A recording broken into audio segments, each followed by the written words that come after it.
नमस्ते सबैजनालाई। म स्वर्ण कमल। भर्खरै मैले बिहानको प्रार्थना भ्याएँ।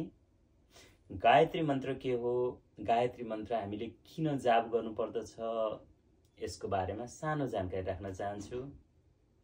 ऋग्वेदबाट लिएको यो मन्त्र बडा शक्तिशाली ऊर्जाशील मन्त्र हो।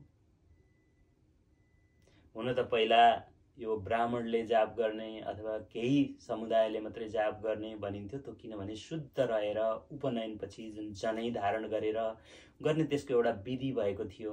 तर अहिले जमाना परिस्थिति त्यो छैन। संसारका हरेक मानिसले नेपाली नै नभए पनि अथवा यो संस्कृत भाषाको मूल स्वरूपका भाषाहरूका मान्छे नभए पनि सबैले सिकेर जप गर्नुपर्छ भन्दछु म। किनभने यसमा बडा गहिरो अर्थ, यसले ठूलो ज्ञान शक्ति दिन्छ हामीलाई। गायत्री माताको आराधना गरेर यो मन्त्र यसरी जाप गरिन्छ। ओम भूर्भुवस्वः तत्सवितुर्वरेण्यं भर्गो देवस्य धीमहि धियो यो न प्रचोदयात्। अर्थात ओम भूर्, यो सम्पूर्ण जगत ब्रह्माण्ड बडा सौन्दर्य संसार जो छ, भुवस्व, म पनि त्यसैको एउटा अंश हो। यो ब्रह्माण्डको एउटा सूक्ष्म ब्रह्मपिण्ड हो। तत्सवितुर्वरेण्यम, हे सूर्यदेव, हे ब्रह्मदेव, म यहाँको प्रार्थना गर्दछु त्यो परम चेतना, त्यो परम प्रकाश मैले ग्रहण गर्न सकूं।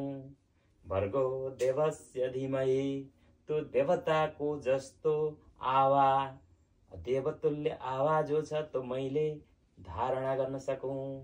धियो यो न प्रचोदयात्, मलाई सधैँ त्यसैका लागि प्रेरित गर्नुहोस्, त्यसैमा का लागि आशीर्वाद दिनुहोस्। हे गायत्री माता, यहाँलाई कोटि कोटि नमन।